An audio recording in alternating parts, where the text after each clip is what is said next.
عرب کا قلب جتنے خطرناک اندھیروں کے اندر اور جتنے زبردست جو خطرات ہیں ان سے دوچار ہے۔ میں یہ نظم جو سن 52 میں نے شائع کی تھی عزم میں عرشی بھوپالی صاحب کی سنا رہا ہوں، آج مسجد میں سنائی تھی، بہت سے احباب ایسے ہیں یہاں جو وہاں نہیں تھے۔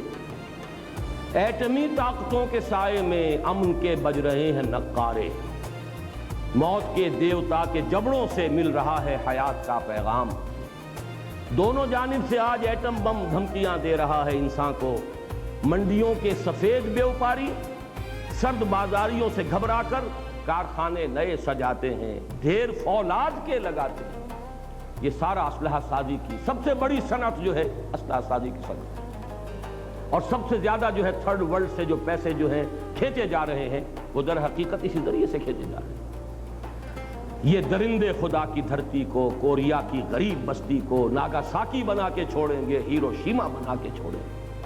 یہ ریاض میں جب میں گفتگو کر رہا تھا 2-3 دن قبل، تب مجھے یہ اچانک یہ شعر یاد آئے تھے کہ بعین ہی وہ بات جو عرشی بھوپالی نے کہی تھی کوریا کے بارے میں، اب شاید وہ اس عرب علاقے کے اندر وہ بات جو ہے بالکل ایک واقعہ کا روپ دھار کر سامنے آئے گی۔ اس کے بعد جو اس کے اندر آئے ہیں مصرے، وہ آپ سے مخاطب ہو کر کہے گئے، ساتھیوں مشعلوں کو تیز کرو۔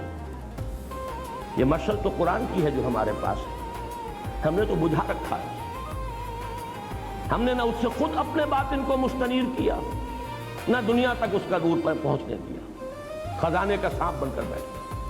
جنہوں نے بھی کچھ ہمت کی ہے، جو بھی کچھ آگے بڑھے، جنہوں نے کچھ تعاون کیا ہے، جنہوں نے کچھ اس سلسلے میں وقت لگایا ہے، جنہوں نے کچھ عربی سیکھنے کی کوشش کی ہے، جنہوں نے کچھ اپنا وقت جو ہے اس کی قربانی دے کر کچھ استعداد فراہم کی ہے، جو کچھ اس دعوت اور درس و تدریس قرآن کا کام کر رہے ہیں، وہ سب سنیں اس مصرے کو کہ اپنی جد و جہد کو تیز سے تیز تر کرو۔ ڈاکٹر نسیم الدین صاحب نے مجھ سے اجازت مانگی 2-3 منٹ کی، میں سمجھتا ہوں کہ یہی بات وہ کہنا چاہتے ہیں جو میں کہہ رہا ہوں کہ عمل کے اوپر ابھارا جائے، ساتھیوں مشعلوں کو تیز کرو۔ جنگ بازوں کا ملک گیروں کا قافلہ تیز گام ہے کتنا، جنگ بازوں کا ملک گیروں کا موت کے سرفرے نقیبوں کا قافلہ تیز گام ہے کتنا۔ یہ ڈسٹرکشن کے جو مبلغ ہیں وہ کتنے تیزی کے ساتھ آگے جا رہے ہیں۔ تباہی جو ہے نوع انسانی کی، اور وہ نوع انسانی والی بات اب سمٹ کر امت مسلمہ پر آ گئی۔ عالم اسلام کا قلب اب اس کی زد میں ہے۔ اگر وہ کیمیاوی ہتھیار استعمال کیے عراق میں تو مریں گے کون؟ وہ تو پوری بستیاں، پورے شہر، جیسے 4000 کرد جو ہیں ایک بم تھا جس سے کہ وہ ہلاک ہو گئے، کوئی متنفذ نہیں بچا۔ اور آج بھی میں بتایا ہوں، پہلے بھی بتایا تھا کہ بعض احادیث میں یہ روایت ہے مولانا حامد میاں رحمۃ اللہ علیہ کی، ایک عظیم جنگ کا جو نقشہ کھینچا گیا ہے بعض احادیث میں، اس کی ہولناکی اور تباہناکی کا ذکر ان الفاظ میں کیا گیا ہے کہ اتنی اموات ہوں گی کہ ایک پرندہ سینکڑوں میل تک اڑتا ہوا چلا جائے گا اور اسے سوائے لاشوں کے اور کچھ نظر نہیں آئے گا۔ ساتھیوں مشعلوں کو تیز کرو، جنگ بازوں کا ملک گیروں کا موت کے سرفرے نقیبوں کا قافلہ تیز گام ہے کتنا، اور بھی قافلوں کو تیز کرو۔ جنگ کے دیوتا کے سینے پر چڑھ کے لہرا دو امن کا پرچم۔ لیکن وہ امن میں نے آج جمعے میں بھی عرض کیا تھا، امن کہاں سے آئے گا؟ صرف اور صرف ایمان سے۔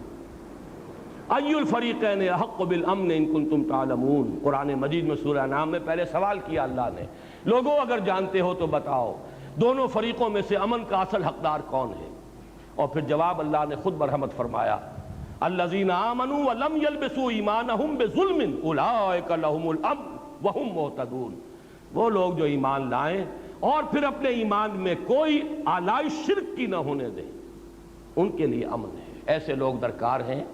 پھر وہ ایمان پیدا ہو جائے جس کا لازمی نتیجہ جہاد ہے، دین کے غلبے کے لیے، ان صلاتی و نسکی و محیایا و مماتی للہ رب العالمین، اس کیفیت کے ساتھ انسان اپنے آپ کو، اپنے تن من دھن کو وقف کر دے، تب کہیں جا کر شاید اس روئے ارضی کی قسمت بدل جائے، امت مسلمہ کی قسمت بدل جائے، شاید ہماری قسمت بدل جائے، ہمارے حالات میں بہتری کی کوئی شکل پیدا ہو جائے۔ تو ضرورت ہے جد و جہد کی، کوشش کی، اور جد و جہد کے لیے ضرورت ہے ایمان کی، اور ایمان کا منبع اور سرچشمہ ہے قرآن حکیم۔ اقول قولی ھذا واستغفر اللہ لی ولکم ولسائر المسلمین والمسلمات۔